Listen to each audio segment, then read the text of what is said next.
Welcome to Unknown Suspect, the channel where silence hides secrets and every detail matters. Join legendary detective Hercule Poirot as he unravels mysteries built on deception, logic, and the power of observation. Settle in, listen closely, and remember, nothing is ever as simple as it seems. The Missing Postman, Chapter 1, A Curious Absence. It was in the final days of December 1937, when winter had settled over England with an unyielding hand, that I found myself in the village of Bracken Hollow. Snow lay thick upon the lanes and rooftops, muting sound and movement alike, as though the world itself had chosen to hold its breath. I had come at the invitation of an old friend, Hercule Poirot, who, despite his frequent protestations of retirement, retained an unfortunate habit of stumbling into mysteries wherever he went. Our destination was the country house of Admiral Horace Dalrymple, a retired naval officer of formidable punctuality and unwavering opinions. Poirot, who valued order almost as much as truth, found the Admiral's devotion to schedules deeply comforting, if his conversation somewhat lacking in nuance. As for myself, I confess I welcomed the prospect of a quiet Christmas, one unmarred by intrigue, danger, or moral reckoning. Bracken Hollow appeared to promise exactly that. It was the sort of village one might find upon a Christmas card, narrow lanes winding between stone cottages heavy with snow, smoke rising lazily from chimneys, and a modest church whose bell rang with earnest determination rather than grandeur. The villagers greeted us with polite nods and murmured pleasantries, yet even on that first afternoon I sensed something beneath the surface, an unease not easily defined. Poirot sensed it too. He said nothing at first, that was his way, but I observed him closely as we walked the village lanes, his eyes lingering on small exchanges between neighbors, his head tilting slightly as though listening to a melody only he could hear. He was, I knew, already taking mental inventory. We arrived on the 23rd of December, and Admiral Dalrymple's house proved as warm as its owner. The drawing room glowed with firelight, and the scent of pipe tobacco mingled with polished wood and roasting meats. Mrs. Dalrymple presided over the household with brisk efficiency, her formidable presence softened only by an enormous robin-shaped brooch pinned proudly to her dress. Poirot settled in at once, ensconcing himself near the fire like a cat of refined tastes. He spoke animatedly with the Admiral on matters of naval logistics, though later confided to me that the man's moustache was tragically undisciplined. For my part, I allowed myself to relax. There was no hint, I believed, that danger lurked within 100 miles. I was wrong. Christmas morning dawned under a pale sky, the snow untouched and pristine. Church bells rang across the village, their sound carrying clearly through the cold air. We gathered for breakfast amid holly and cinnamon, paper crowns, and good cheer. It was then that the first crack appeared. "The postman hasn't been," Mrs. Dalrymple remarked, pouring tea with a puzzled frown. "Not a card, not a parcel." The Admiral snorted. "Impossible. Thomas Cleeve has never missed around in 20 years. Poirot paused, his spoon suspended mid-air. "The English postman," he said softly, "is a creature of legendary reliability, Hastings. For such a man to fail in his duty, especially on Christmas, this is most irregular." I ventured a practical suggestion. "Perhaps he slipped on the ice, or overslept." The Admiral shook his head grimly. "Tom Cleeve would deliver the King's mail on crutches and a fever. Mark my words, something's amiss." By mid-morning, word had spread. The village hummed with uneasy speculation. At the tea shop, conversation stopped abruptly when newcomers entered. Old Miss Weatherby at the general store was heard muttering that it was a sign of approaching judgment. Every villager seemed to have a theory, and none of them comforting. After the Christmas service, a young girl named Polly brought startling news. The postman's bag had been found. It lay half buried in a hedge along Old Mill Lane. Poirot's eyes sharpened instantly. "You perceived the significance, Hastings?" I admitted I did not. "One does not drop a postbag in a hedge," he explained patiently. "A bench, perhaps, a doorstep, but a hedge suggests concealment or haste." Constable Harling arrived soon after, summoned by Mrs. Dalrymple's insistence. He was young, earnest, and visibly unsettled by the sudden weight of responsibility. "Probably a fall," he offered. "Slip by the river, maybe. We've got men searching." Poirot raised an eyebrow. "Then why abandon the bag but not the bicycle?" Harling flushed. "We haven't found the bicycle yet." Poirot said nothing more, but the corners of his mouth tightened, a sign I had come to recognize as deeply unfavorable. Lunch that day passed under a cloud. Mrs. Dalrymple attempted cheer with flaming pudding and forced merriment, but the effort failed. A shadow had settled over the household and the village beyond it. Instead of brandy and dessert, we found ourselves pulling on coats and scarves, following Poirot into the frozen fields of Bracken Hollow. Somewhere beneath the snow lay the truth. And though none of us yet understood it, the disappearance of a humble postman had begun to unravel a peace built upon silence. The village bells fell silent, and the mystery had begun. Chapter 2. The Bag in the Hedge. The hedge in question ran along the edge of Old Mill Lane, a narrow, uneven track leading from the southern part of the village to the ruins of the old watermill. Its walls of stone, darkened with moss and age, leaned precariously, as though unwilling witnesses to whatever secrets the village might harbour. The snow muffled our footsteps, each crunch loud against the quiet, frostbitten morning. Here, the world seemed to hold its breath in anticipation, and even the wind dared not disturb the fragile hush. The post-bag lay partially hidden in the snow, the dark canvas contrasting sharply with the pale drifts. A small child had stumbled across it while dragging a wooden sled along the lane, and her father had carried it straight to Constable Harling. I noticed Poirot's expression harden as he approached the bag.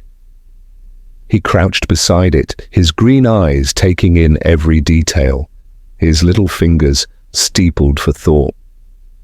"Observe, Hastings," he said softly. "The bag has not been dragged, no furrows, no signs of struggle. It was placed deliberately. Someone wished it to be found or to send a message." I knelt beside him, peering at the snow. There were faint footprints, partially obscured by the light dusting of new snow, leading both toward and away from the hedge. Poirot traced them carefully with a gloved hand. "See here," he murmured. "A single set. Sharp, undisturbed. Someone stood, deposited the bag, and returned the same way. Intent, calculated, precise." Harling hovered nervously nearby, unsure whether he should intervene or simply watch. Poirot straightened, pulling the postbag toward him and inspecting its contents with a reverence that was almost ritualistic. Inside were parcels of various sizes, letters, some sealed with wax, others curling at the edges, and a single sheet of cream-coloured stationery bearing only 5 words, scrawled hastily. "He knows we're finished." I leaned in closer. "It sounds threatening." "Or significant," Poirot replied. "Too early to say, mon ami, but rest assured it is neither idle nor careless." He placed the note carefully back among the letters, his expression tight, almost grim. We returned to the Admiral's house, but the atmosphere had shifted. The grand rooms, once warm and welcoming, now felt smaller, as if the walls themselves were holding their breath. Mrs. Dalrymple fussed with curtains, rearranging them repeatedly. The Admiral poured his port in silence, his eyes distant. Something had stirred in the village, something older, more complicated than a missing postman. Poirot spent the afternoon examining each envelope. He noted the handwriting, the postmarks, the wax seals. Some were simple greetings. Others carried bills or circulars.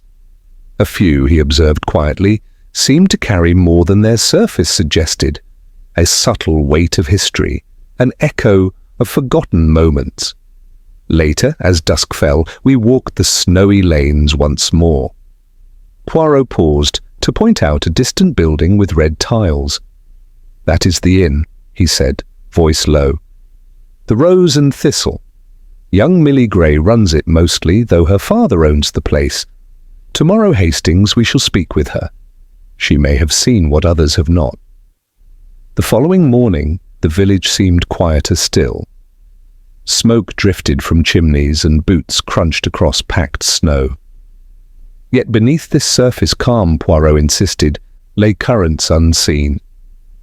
"The disappearance of a man like Thomas Cleeve is never random," he said as we approached the vicarage where Reverend Samuel Phipps resided.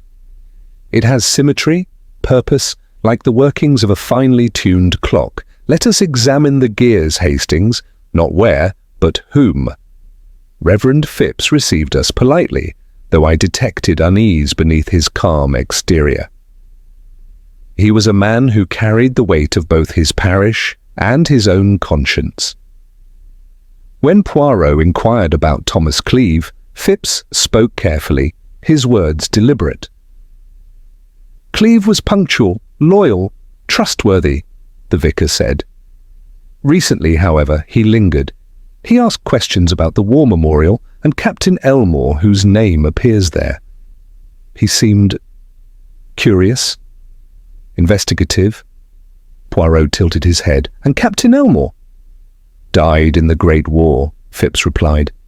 "Decorated, heroic, and yet there were whispers, suggestions that his death was not as straightforward as reported. Thomas Cleeve may have uncovered these whispers. He had a habit of noticing small discrepancies, things others overlooked, dangerous knowledge in the wrong hands. Next, we called upon Edith Cleeve, Thomas's sister. She was tall, with a posture that suggested both endurance and waiting for ill news as if it were habitual. Her eyes searched Poirot's face carefully, measuring his purpose. "My brother is dead," she said without preamble. "If the bag was found abandoned, it was taken from him.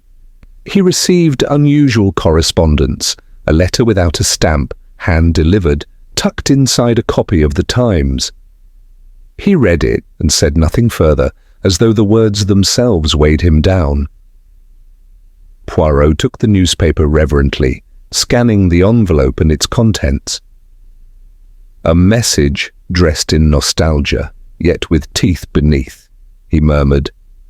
"He who handles trust, Hastings, also handles danger, and Thomas Cleeve understood this, perhaps too late." We left the Cleeve household, the snow crunching underfoot. Poirot was silent, deep in thought, his gaze distant, as though reading through layers of snow and time. At the Rose and Thistle, we found Millie Gray polishing glasses behind the counter. Her hands trembled slightly as Poirot approached, her eyes wary. "You saw Thomas Cleeve on Christmas Eve, did you not?" Poirot asked gently. I did," she admitted. "He came to speak. He carried something important, but he would not tell me." Her voice faltered. "I thought I saw Mr. Hitchens leaving the inn before him, and Harold Pembridge walked the other way shortly after." Poirot's expression remained inscrutable. He nodded, thanking her quietly, and drew me aside. "You see, Hastings," he said, voice low, "the waters here are not muddied by accident. Two men, Pembridge and Hitchens, knew of the letter. Both may act to preserve the peace, no matter the cost. And both are capable of more than ordinary caution." As the first hints of twilight settled over Bracken Hollow, Poirot led me back along the narrow lanes, his mind working steadily. The snow continued to fall, softening the edges of the village, yet it could not mask the tension that threaded through every lane, every hedge, every hearth. Beneath the quiet, he whispered, there was a current of danger, and someone's hand was already moving in the shadows. The postman's absence was no mere oversight. It was a signal, a challenge, and the game had only just begun. Chapter 3. Of Quiet Faces and Whispered Words. The following morning dawned under a sky of muted steel, pale sunlight filtering weakly through the frost-laden branches of Bracken Hollow. The village moved with the rhythm of routine, smoke curling from chimneys, the soft crunch of boots on packed snow, the distant clatter of a cartwheel. Yet beneath this serene facade, Poirot insisted, a careful observer could detect a tension, subtle but persistent, as though the village itself held its breath. Poirot was already prepared when I descended from my room. His coat was immaculate, buttons aligned with geometric precision. He stood by the Admiral's writing desk, examining a small map of the village, corners marked with faint pencil notations, paths traced and retraced in neat loops. "Good morning, Hastings," he said without looking up. "Today we walk not to gossip, but to observe. There is a distinction.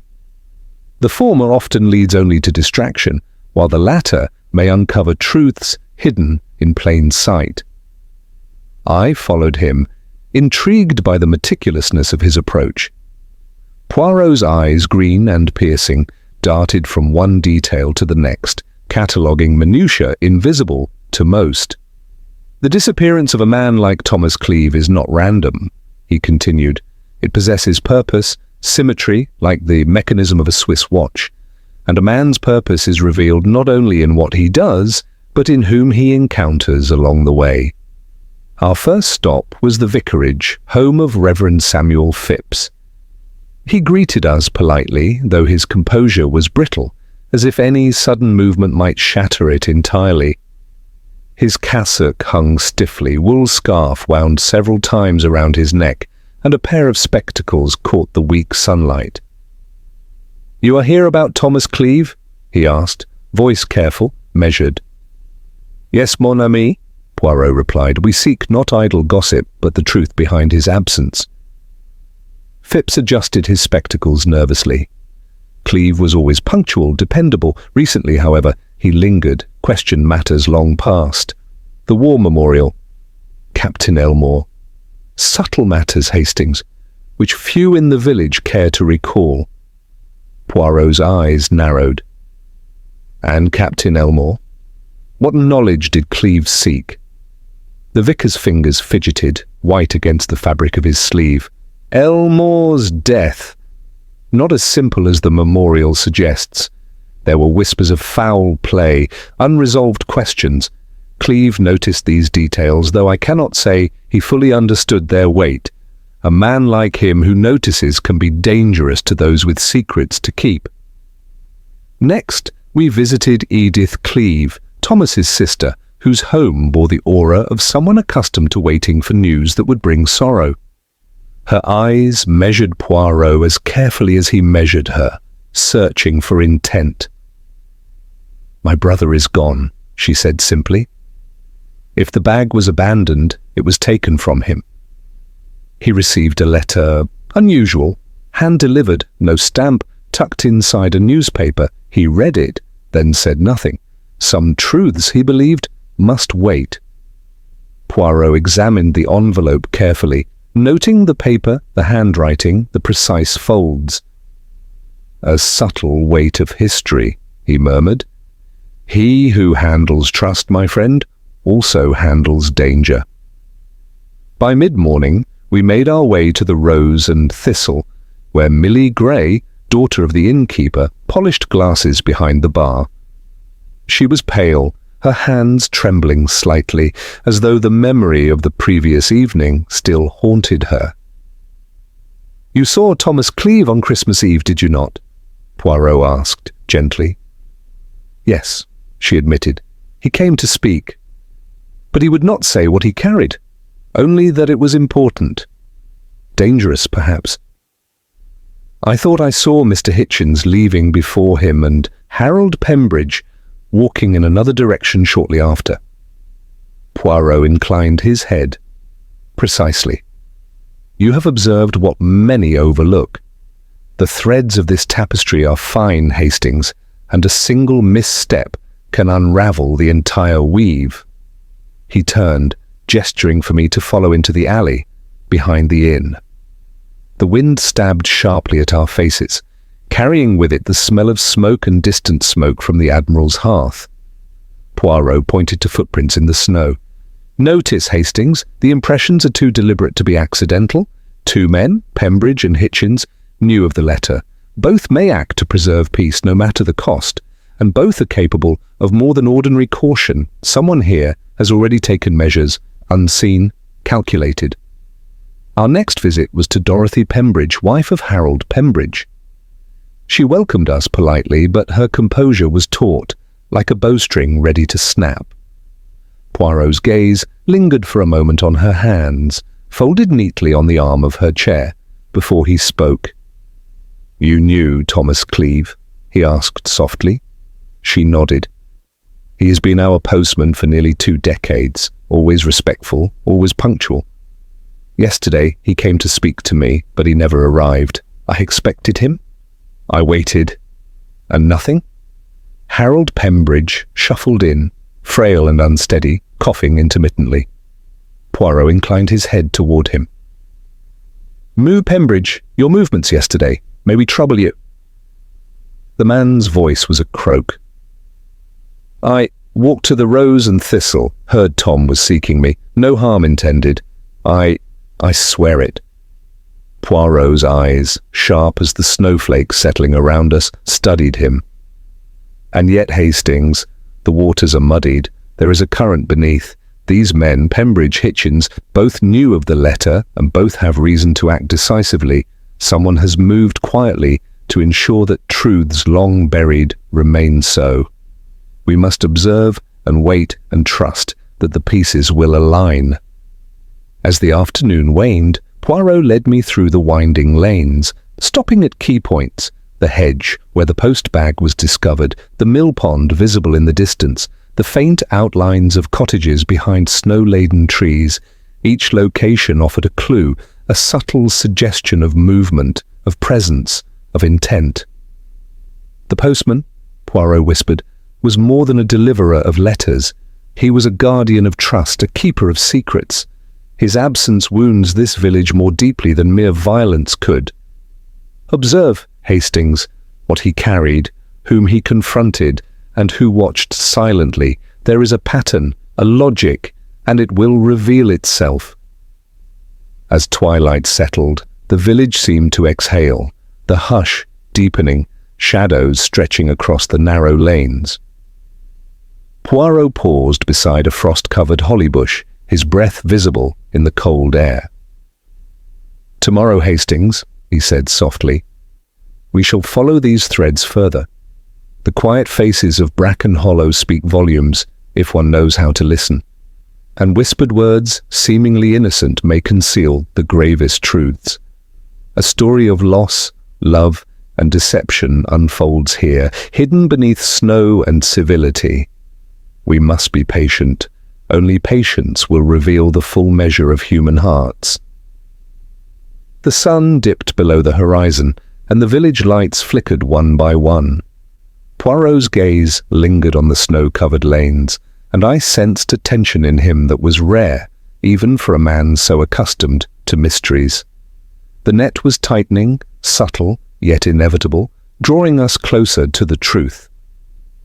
"And yet, Hastings," he said quietly, "the truth, like snow beneath the frost, may be hidden, hard to uncover, but it never forgets." The postman's disappearance was only the beginning.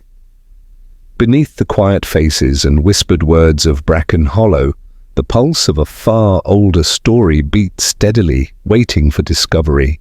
Chapter 4. The Letter Never Sent. The morning after our visit to Millie Gray in the village, Bracken Hollow lay under a thick blanket of snow, the quiet disturbed only by the occasional creak of a cartwheel or the distant barking of a dog. Yet beneath this apparent tranquility, Poirot insisted, a tension lingered, palpable and insistent, as though the village itself were aware that a reckoning was near. Poirot was ready when I arrived downstairs, coat buttoned neatly, gloves in hand, walking with the precision of a man whose every movement is calculated. His green eyes, sharp and penetrating, studied the snow-laden lanes with interest.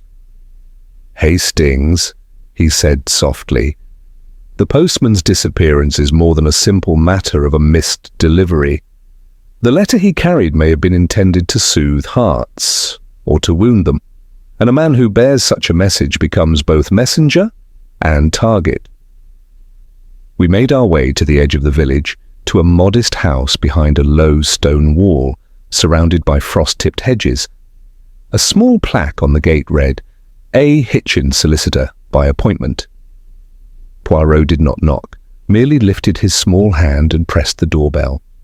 The door opened to reveal a thin, formal man of late middle age, his features carved with discipline and self-restraint.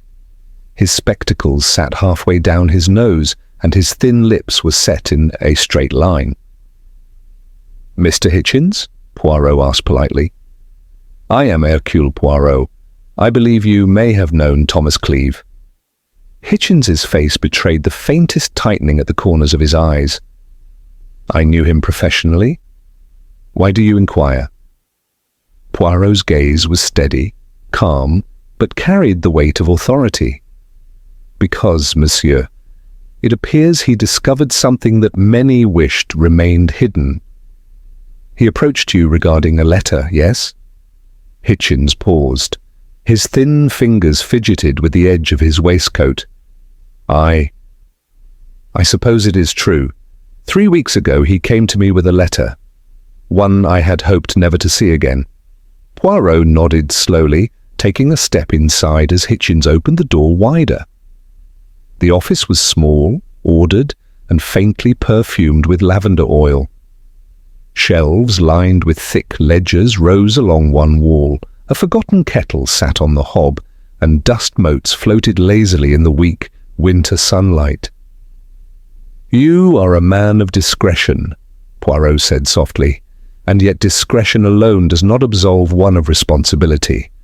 This letter, Hitchens, is not ordinary. It carries consequences that ripple across decades. I understand it is from Captain James Elmore?" Hitchens nodded, his voice trembling slightly. "Yes, written from a field hospital in France, October 3rd, 1917, intended for Dorothy Ashworth, but it never reached her. The army... mistakes. Misplacement. I cannot say exactly. By the time she received the official death notice, she mourned him. She wore black for a year, then slowly accepted Harold Pembridge's courtship." Poirot's eyes narrowed. "And Captain Elmore, he returned?" Hitchens swallowed hard. "Yes, he returned to Bracken Hollow in August 1918, hoping to find Dorothy waiting, but she had already married Harold. And soon after, he discovered James by the old mill dead. I felt a shiver run down my spine. He knew the truth, did he?" "Yes," Hitchens whispered. "And Thomas Cleeve? He discovered the letter, the evidence that James had survived. Cleeve believed Dorothy deserved to know the truth, that she should understand her first love had not abandoned her, that his death was not her fault." Poirot's gaze was sharp, yet measured. "And you, Hitchens, did you attempt to prevent its delivery?" Hitchens's thin shoulders slumped. "I begged him. I feared the consequences, the heartbreak. Dorothy, she had rebuilt her life, her children, her husband. All would be shattered. I tried to reason with Cleeve. I warned him. I did everything I could to protect her." "And yet, monsieur," Poirot said softly, The messenger becomes the target when the truth threatens carefully constructed lives. Cleve was silenced, not by accident, I fear, but by someone with knowledge and intent, someone who understood the letter's power, perhaps someone present when Captain Elmore returned, perhaps someone whose conscience has long borne a hidden burden. Hitchens's hands trembled. "I did not harm Thomas Cleve, I swear it." Poirot's expression did not waver. "I do not accuse you, monsieur, but you understand now why others might act. The consequences of revelation are often more dangerous than the sins themselves." He gestured to the letter, now folded neatly on the desk. "Tell me, Hitchens, where is it now?" Hitchens shook his head. Tom took it with him. He needed time to decide whether to deliver it, how, and to whom. "I do not know now. Perhaps it lies still, waiting for a hand brave enough to reveal it." Poirot leaned back slightly, steepling his fingers. "The letter, Hitchens, is more than paper and ink. It is trust, betrayal, regret, and love, all wrapped in one. And those who seek to control its path are both guardian and jailer." He rose, walking slowly to the window, staring out at the snow-covered village. "Hastings, consider this. Thomas Cleve was a man of principle, carrying the burden of another's secrets, but a man with secrets to protect may act with desperation, courage, or cruelty. In Bracken Hollow, these threads intertwine like the braids of a rope. The unraveling is near." I followed him, feeling the weight of his words. The village, seemingly calm under its frost-covered roofs, hid stories older and darker than one could imagine. Every household, every familiar face, now carried a shadow of suspicion. The letter was a spark, the villagers' unknowing fuel. Poirot turned to me, his expression grave. "Hastings, tomorrow we shall confront the hearts that carried burdens too long. The truths Thomas uncovered, the mistakes of 20 years ago, they will collide with the present, and we must be ready. A man desperate to preserve his reputation, to control a story he helped shape, may act with consequences none of us anticipate." He paused, glancing once more at the neat stacks of ledgers, the faint lavender smell lingering in the air.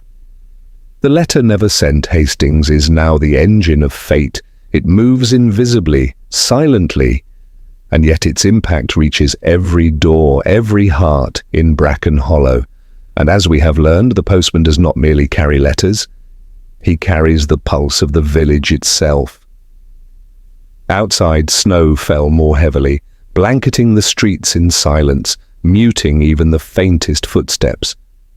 Poirot's small grey cells worked tirelessly, piecing together motives, mapping paths, and anticipating actions.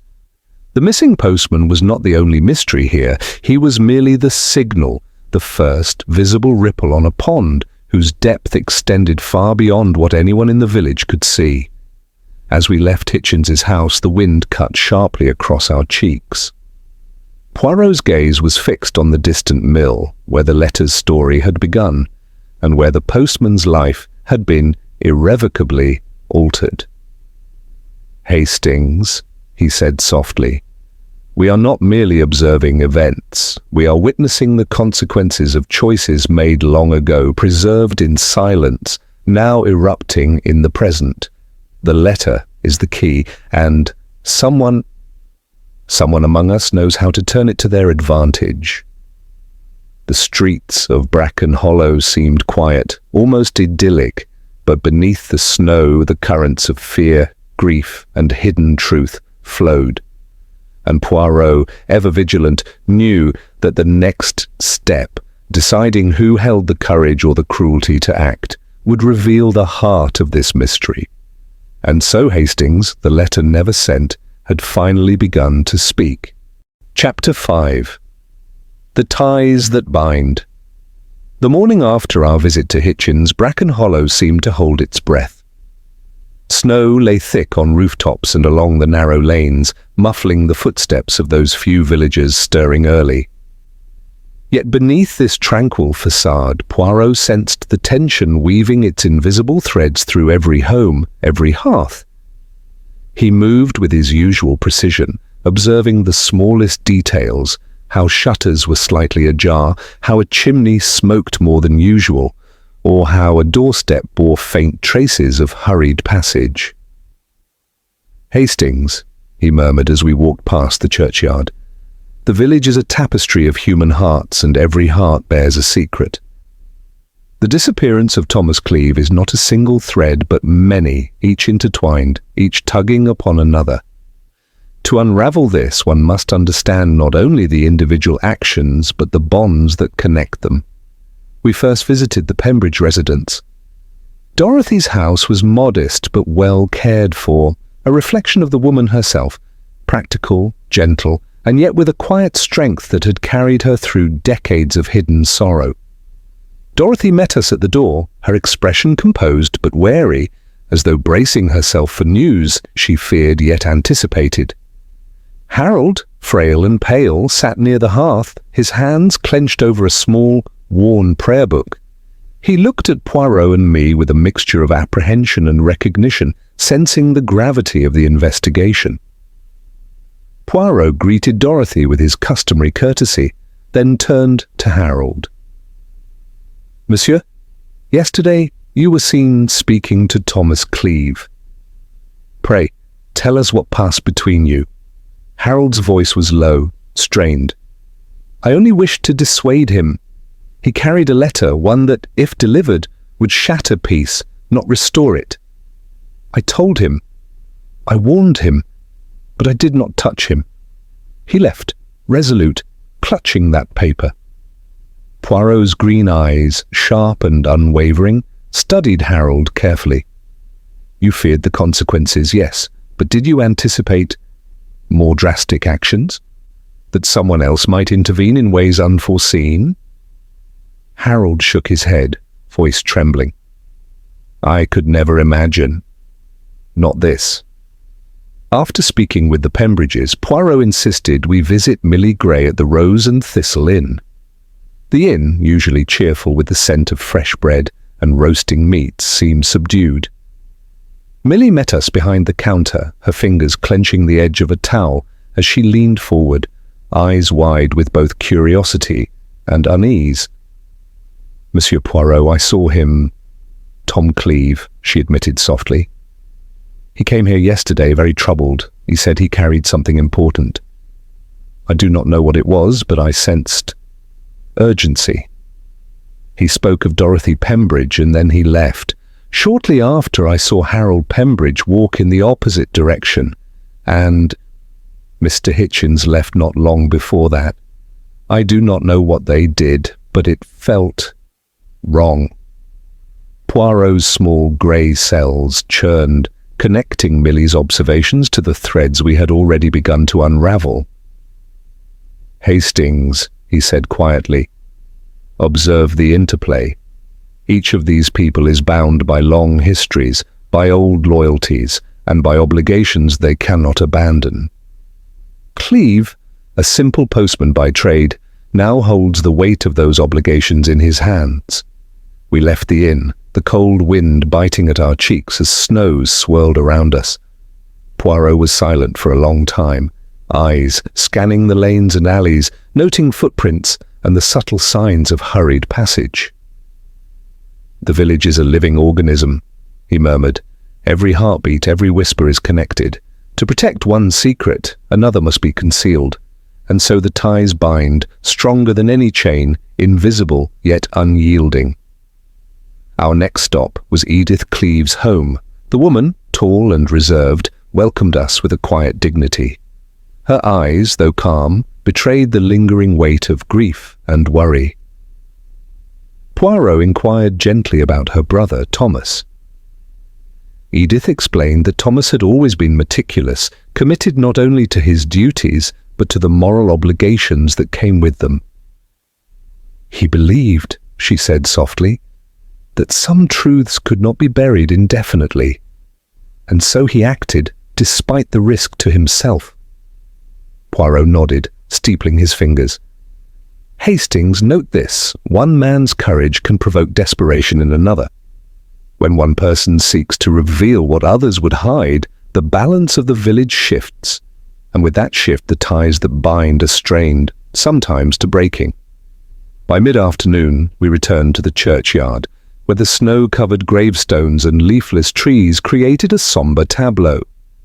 Poirot's gaze lingered on the memorials, particularly that of Captain James Elmore. Hastings, consider the span of human emotion. Love, regret, loyalty, and fear all act together.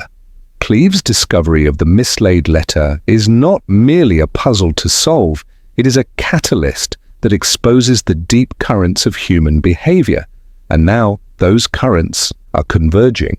We walked toward the old mill lane, where the letter's journey had begun, and where the postman had vanished. The frost-covered reeds whispered in the wind, as if hinting at the secret still concealed beneath their icy fingers. Poirot crouched to examine the footprints near the hedge. Observe, Hastings. Someone stood here deliberately, then moved away without haste. The urgency was calculated, but the intention clear. Cleeve carried not just a message, but the hopes and fears of all these intertwined lives, and someone sought to control that outcome. As we returned to the Pembridge residence, Poirot paused outside, looking back at the village rooftops glittering with snow. Hastings, the ties that bind are not forged solely by affection, they are strengthened by obligation, by unspoken debts, and by fear. Every individual in this village is connected by these threads, and when a single thread is pulled, the tension is felt across all. The question is, who will act when the tension breaks? Inside, the atmosphere was heavy. Dorothy and Harold sat near the fire, shadows flickering across their faces. Edith Cleeve and Millie Gray joined, forming a small cluster of concerned onlookers. Poirot addressed them gently but firmly. Monsieur and Mesdames, the events of the past days have revealed truths long hidden.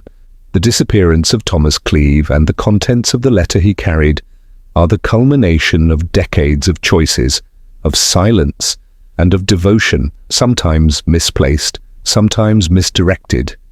But now the veil has lifted. The threads that bound you together are strained, the ties that bind you are tested, and the consequences of those bonds will soon become clear.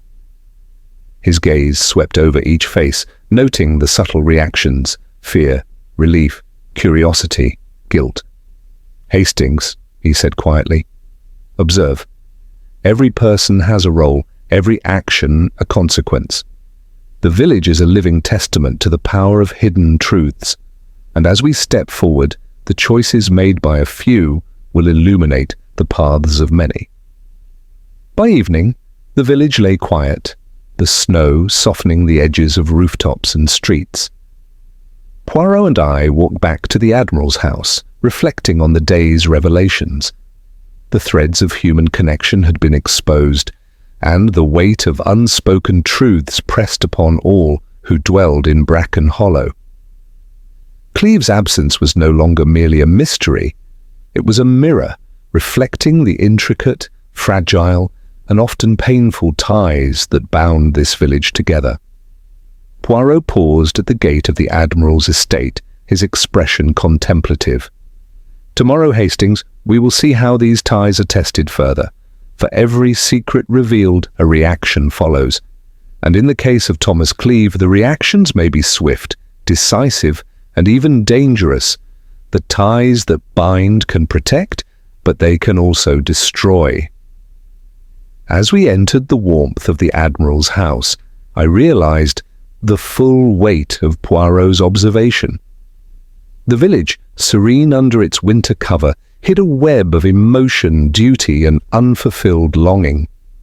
And at the center of that web, a missing postman carried not just letters, but the potential to unravel decades of carefully preserved order. That night, as snow drifted past the windows and the candles flickered in quiet reflection, Poirot's eyes shone with determination. "Hastings, the ties that bind are intricate, and now they pull at every heart. Soon we shall see who will be ensnared, and who will rise above the shadows of the past. The game, as always, is a delicate balance of trust, deceit, and revelation." And so, the village of Bracken Hollow slept uneasily under its blanket of snow, unaware that the next day would bring decisions, confrontations, and the unraveling of the delicate ties that bound them all together. Chapter 6. The Solicitor's Heart. The following morning, Bracken Hollow was cloaked in a mist so dense it seemed to swallow the low-lying cottages and the frozen river alike. Poirot insisted on an early walk, claiming that a mind in motion uncovers truths that stillness cannot reveal. I followed reluctantly, my coat pulled tightly against the bitter wind, but my curiosity outweighed the cold. "We are not merely seeking Thomas Cleeve," Poirot murmured, eyes narrowing as we passed the churchyard gates. "No, Hastings. Today we must understand the hearts of those who shaped the circumstances. The solicitor holds a key, not just in papers, but in decisions, in loyalty, and in conscience. To know him is to understand the path that led to Cleeve's disappearance." Our destination was the office of Mr. Simon Fallow, the village solicitor. His building, modest yet precise, stood near the town square, its brick walls weathered but orderly. The bell above the door rang sharply as we entered, and Mr. Fallow, a man of medium height, with sharp eyes and a carefully trimmed beard, looked up from his desk. "Ah, Poirot," he said with polite surprise. "And you, Hastings, what brings you here so early? A matter of some urgency, I presume?" Poirot inclined his head slightly. "Indeed, Monsieur Fallow. We are investigating the disappearance of Thomas Cleeve and the matters connected to his recent discoveries. We understand, naturally, that you have been involved in legal oversight of several correspondences and transactions that may bear relevance." Fallow gestured to 2 chairs. "Please, sit. I assure you I will answer any questions truthfully, though I must caution you that some matters are confidential." Poirot smiled faintly, folding his hands. "Monsieur, I am not interested in violating the bounds of propriety. Rather, I seek the delicate truths, those that exist between letters and the intent of the law." Fallow took a deep breath, leaning back. "Very well. Thomas Cleeve came to me last week with a letter addressed to Dorothy Pembridge. It was unusual in that he insisted it be delivered personally, without delay.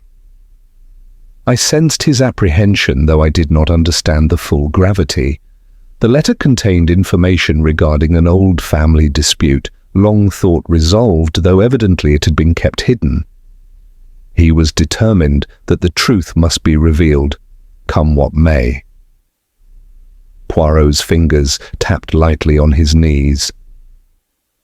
"And you, Monsieur Fallow, were aware of this letter before Cleeve approached Dorothy?" Fallow hesitated, then nodded.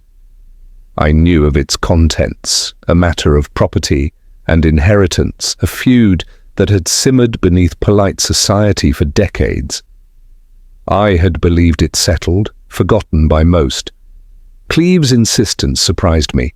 I advised caution, naturally. The consequences of exposure could be severe."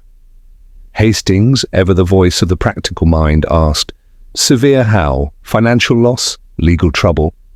Fallow's eyes darkened. "More than that.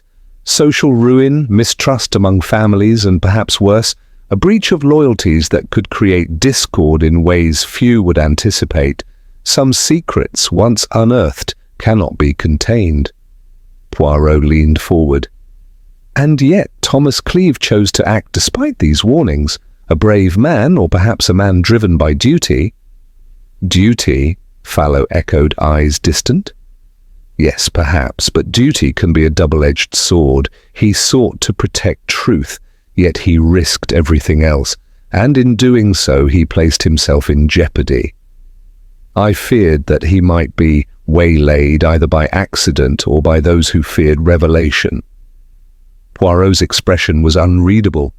And, Monsieur Fallow, were there any indications that someone might intervene to prevent the letter's delivery? Fallow's jaw tightened. I suspected, yes, but suspicion is not proof. There are families here, Hastings, who guard their interests as fiercely as a wolf guards her den. Cleve's courage may have been commendable, but it also made him vulnerable. Any of several individuals could have taken steps, ill-considered or deliberate, to stop him. We left the solicitor's office with a heavy sense of foreboding. Poirot's pace was brisk, and his eyes, though fixed forward, seemed to see every shadow and subtle movement along the cobbled street. Hastings, he said at last, observe the layers. The solicitor is the heart of prudence, the keeper of caution. Cleve is the spark of audacity, the will to act. And between them lies the tension of the village, a tension held together by unspoken agreements, fears, and obligations. Yet one man's decision can unravel all. Our next stop was the Pembridge estate once again.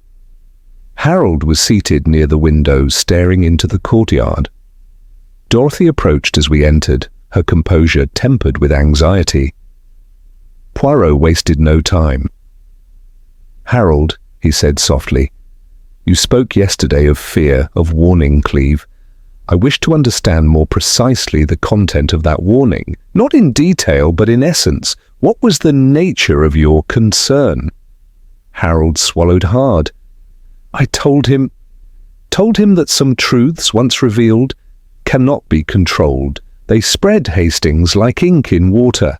I feared the consequences, not just for Cleve, but for Dorothy, for myself, and for the entire village. I did not know he would vanish. I did not anticipate this. Poirot's gaze was gentle, yet firm. Fear is a powerful motivator, monsieur, yet action, or inaction, carries its own weight. The solicitor understood risk, you understood risk, and Cleve embraced it fully, and now the consequences ripple outward, unseen yet potent. Dorothy's voice trembled slightly. Hercule, if only we had acted sooner, if only someone had stopped him. Poirot raised a hand. Madame, hindsight is a luxury the present seldom affords. The important matter is understanding motive, understanding risk, and observing how human hearts respond when confronted by ethical dilemmas. Each person is a piece of a puzzle, and when the pieces are examined carefully, the image of truth becomes discernible. By late afternoon, we found ourselves once more at the old Mill Lane, retracing Cleve's last known movements. Snow had begun to melt slightly, revealing mud and slush, which made footprints more distinct. Poirot crouched, examining the impressions left behind. Hastings, note the pattern. Cleve walked deliberately, yet there is hesitation here, by the river bank, near the millstones. Someone confronted him, perhaps? Or perhaps he paused to consider his path. Courage is often accompanied by reflection. Courage alone does not prevent danger. We returned to the Admiral's house as dusk fell, the village lights flickering softly in the gathering fog. Poirot's eyes, though distant, shone with a quiet intensity. Hastings, the solicitor represents the heart of conscience, the guardian of propriety. Cleve represents the heart of courage, the spark of truth. And in the space between, others, whether family, friends, or rivals, must navigate a labyrinth of loyalty and fear. Soon we shall see which hearts act with clarity and which are ensnared by hesitation or self-interest. That night, Poirot remained awake long after I had retired, poring over notes and maps.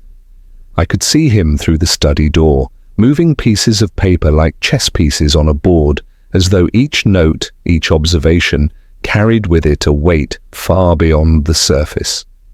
Hastings, he said quietly, without looking up, Tomorrow the villagers will reveal themselves further. The ties that bind are tested in unexpected ways, and the solicitor's heart, careful, prudent, but inevitably human, will play a role in revealing not just where Cleve went, but why. The game is far from over, my friend, and every heart is a player. As the wind howled outside and snow drifted across the estate grounds, I realized the truth of Poirot's observation. In Bracken Hollow, human hearts, whether courageous or cautious, were the true instruments of fate.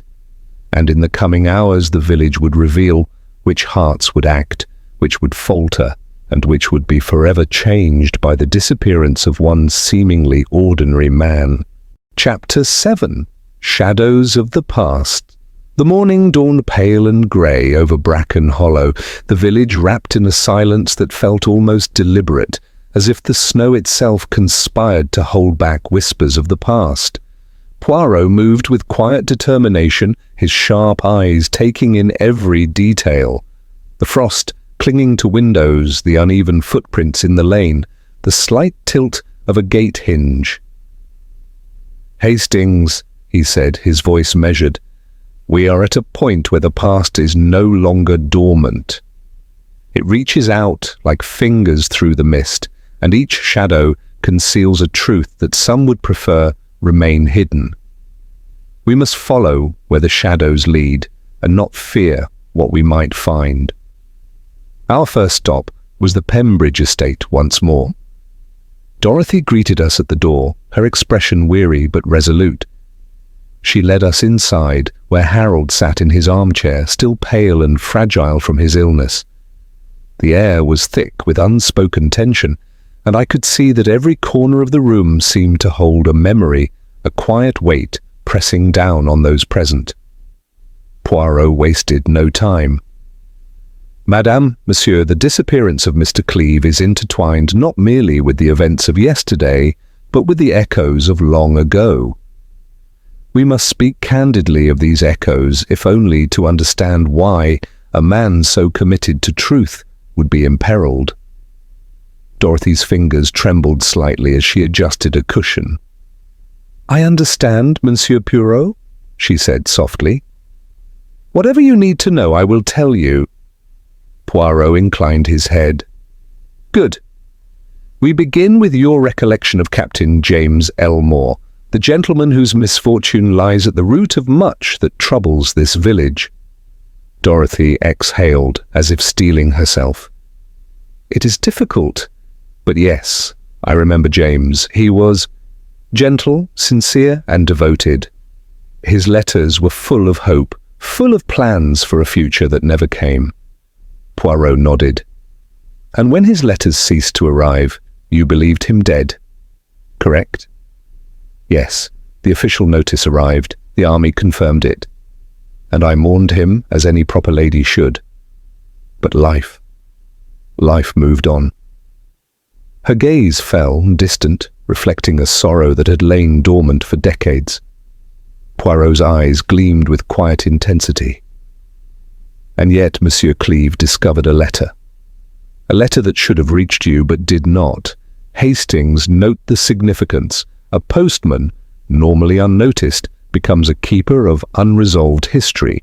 A man entrusted with the smallest of duties can become the harbinger of consequences decades in the making." I shivered slightly at the thought. "You mean that the very act of delivering a letter can unsettle an entire community?" Poirot smiled faintly. "Mais oui, Hastings. When the past is wronged, even in the smallest manner, the present must answer. Every heart touched by that wrong carries a potential for both grief and action, and in this village, many hearts have been touched." We next visited the old churchyard where the shadows of tombstones stretched long in the morning light. Poirot paused by a particular gravestone, weathered but carefully maintained. "This, Hastings, is a marker not merely of death, but of remembrance and secrecy. Observe the inscription. It is precise, correct, yet oddly silent. What is unsaid often outweighs what is recorded. Nearby, Reverend Phipps approached, a bundle of papers in hand. His expression was cautious, his steps hesitant. "Monsieur Poirot, I was expecting you. I feared someone might visit this place seeking what should remain hidden." Poirot's eyes met the vicar's with a quiet firmness. "Monsieur, we do not seek scandal, only clarity. And clarity is sometimes uncomfortable. You knew Captain Elmore personally, yes?" Phipps's hands trembled slightly as he nodded. "I did, and I knew of the circumstances surrounding his death. It was considered an accident, though some whispered that it may not have been entirely so, but I kept my counsel, as did many." Poirot tilted his head. "And Monsieur Cleeve? He sought the truth, correct?" "Yes," Phipps admitted. "He asked questions about the old letters, about missed messages, about Captain Elmore's return. He wished to correct wrongs long buried, and in doing so, he placed himself in danger." Poirot crouched to examine a patch of frozen earth near the riverbank. "Hastings, note the impressions here.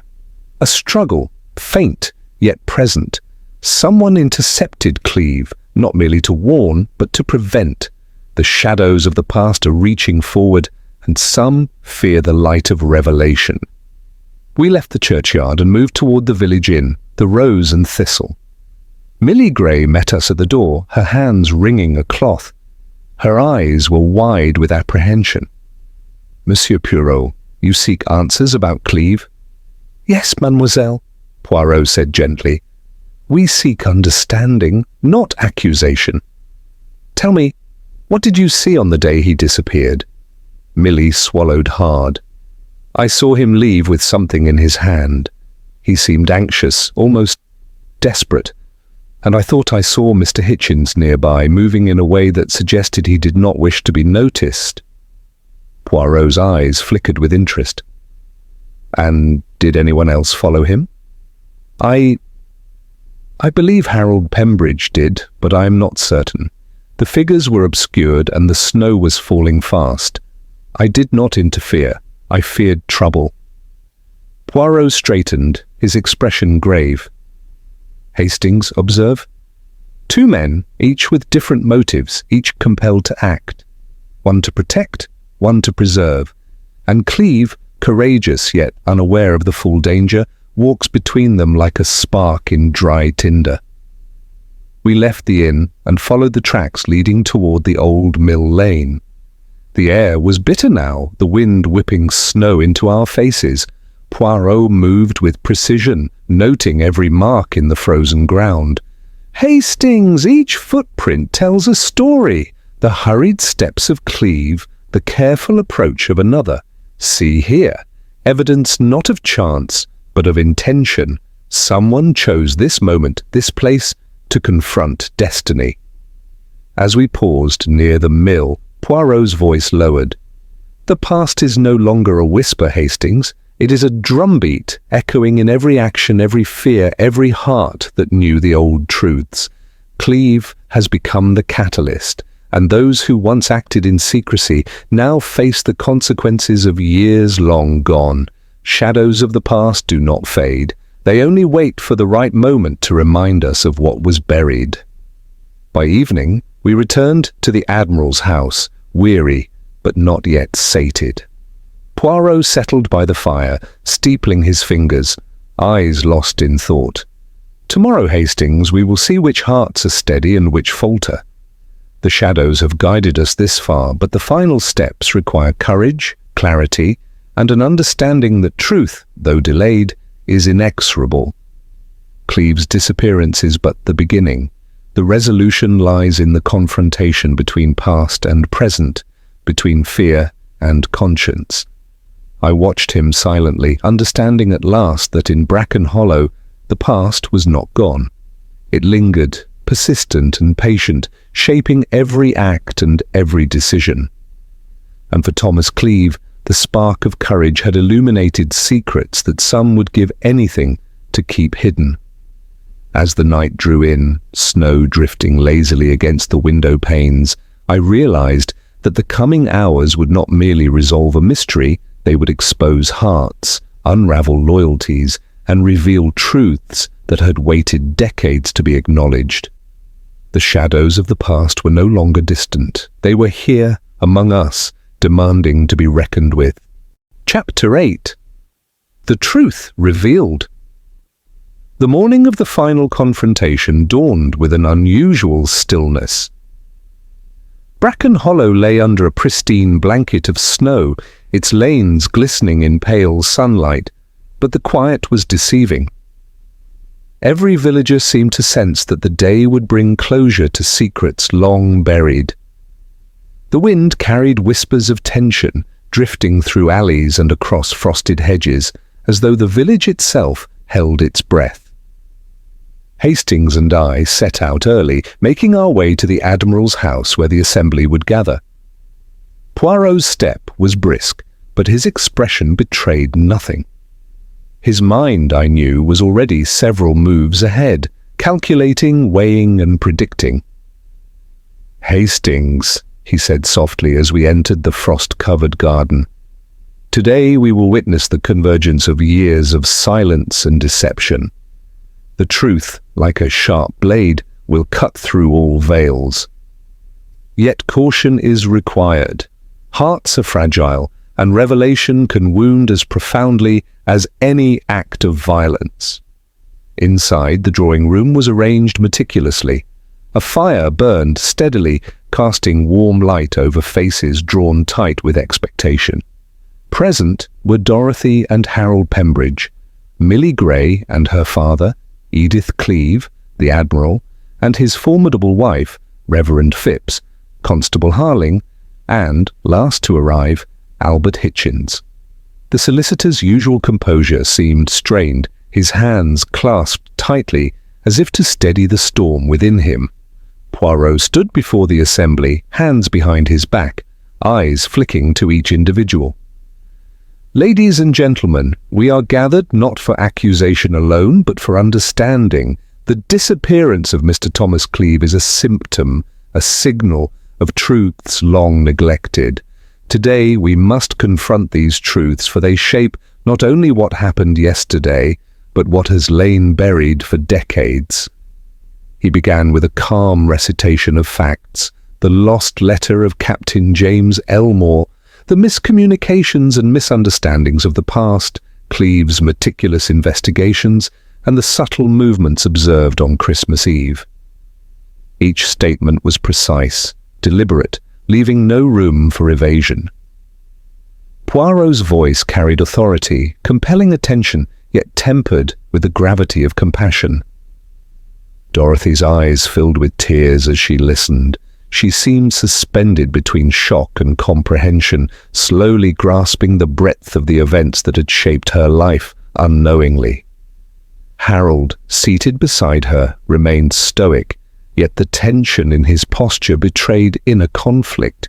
Even Millie Gray and her father appeared uneasy, understanding at last the true magnitude of Cleeve's disappearance. Poirot's gaze then settled upon Albert Hitchens. "And now we come to the heart of our inquiry, Monsieur Hitchens. For 20 years you have been a man of discretion, a guardian of order, and yet order alone cannot shield the conscience from the consequences of its own choices." Hitchens's lips trembled. "Monsieur Poirot, I did what I thought necessary. I did not harm Cleeve. I sought only to maintain peace, to preserve the lives of those I cared for." Poirot's eyes, sharp and unwavering, pierced through the layers of Hitchens's explanation. "Peace, monsieur, is no justification for the concealment of truth when it endangers life itself. You were not merely a custodian of letters. You were a custodian of lives, yet your devotion became obsession, and obsession bred fear and action."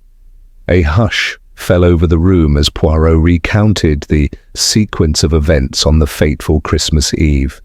He described Cleeve's intentions to deliver the letter, the steps Hitchens took to intercept him, the confrontation at the pond, and the tragic drowning that followed. Every fact was laid bare, every motive traced with meticulous care. Hitchens's face paled, and for a moment silence dominated, broken only by the crackle of the fire. "It was never my intent for him to die," he said finally, voice low but strained. I only wished to prevent revelation, to spare everyone pain. I followed him, I argued. I did not mean—" His words faltered under the weight of guilt. Poirot stepped closer, speaking softly, but with firm certainty. "Monsieur, you may have believed your actions were for the greater good, but the greater good cannot be achieved through violence or suppression. Thomas Cleeve sought only to deliver truth, to reconcile what had long been lost, and in doing so he became a threat to the delicate structures of illusion you had built around yourself." The assembly reacted with a mix of shock, disbelief, and sorrow. Dorothy's hands trembled as she clutched Harold's arm, her mind racing to comprehend the truth. The man she had once loved, the postman who had served her village faithfully, and the solicitor whose devotion had twisted into tragedy. Poirot continued, addressing the room at large. "Bracken Hollow is a village of long memories and quiet deeds, yet even the smallest act, delivering a letter, preserving a secret, can ripple through time. Today the past has spoken, and it demands acknowledgement. Justice, in its truest sense, is not merely punishment, but understanding and reconciliation. The village must now bear witness to the truth, however painful it may be." Hitchens sank into a chair, exhausted, as the weight of his choices settled fully upon him. "I loved her," he whispered, almost to himself. "Always, but never as she deserved, and I let that love dictate my actions, blind to consequences, blind even to my own conscience." Dorothy's voice, tremulous yet firm, broke through. "Albert, I cannot condone what was done, but I understand. I see now why the years unfolded as they did, and though I grieve, I also see the pain you carried, hidden and unspoken, as if it were part of your life's work." Poirot nodded approvingly. "Compassion, Dorothy, is the final balm. Recognizing the humanity in others, even those who have caused harm, is the first step toward healing. But the law and conscience demand accountability. Monsieur Constable Harling, please take Mr. Hitchens into your care." Harling stepped forward, gently guiding Hitchens from the room. The weight of inevitability hung in the air, yet there was also a subtle relief. The truth was now known, the mystery resolved, and the village could begin to breathe freely once more. Poirot turned to the remaining assembly. "Let us not forget, however, that justice is not always synonymous with punishment. Some truths, once revealed, serve to heal as much as they condemn. Today, Bracken Hollow has been offered both clarity and closure. It is now for each of you to decide how to live with what has been uncovered." Outside, the snow continued to fall, soft and unrelenting, blanketing the village in a quiet peace. For the first time in weeks, there were no shadows of fear or suspicion. The postman's disappearance had been resolved, the secrets of the past laid bare, and the village, though scarred, could move forward with understanding. Hastings and I walked back through the lanes, the crunch of snow beneath our boots, the only sound breaking the serene silence. "Poirot," I said quietly, "it is over. The truth is revealed. But can a village truly forget what has been uncovered?" Poirot's eyes, reflective and wise, met mine. "Hastings, Bracken Hollow may not forget, but it can forgive and endure. Memories of wrongs persist, yet they need not dominate. It is the understanding of human frailty and the courage to confront it that allows a community to heal. And sometimes the truth, though bitter, brings the sweetest form of peace." As we returned to the Admiral's house, I looked back at the village bathed in pale winter sunlight. The case of the missing postman had ended, yet its lessons would linger. The power of letters, the weight of secrets, and the delicate balance between truth and consequence. Bracken Hollow would remember Thomas Cleeve not merely for his disappearance, but for the courage to confront the shadows of the past, and for revealing that even in the coldest winter, the warmth of truth could still illuminate the human heart. And thus, the tale concluded, the mysteries of Bracken Hollow laid bare, and the village, scarred but enlightened, stood ready to embrace the quiet promise of a new day. The case is closed, but the next mystery is already waiting. This is Unknown Suspect,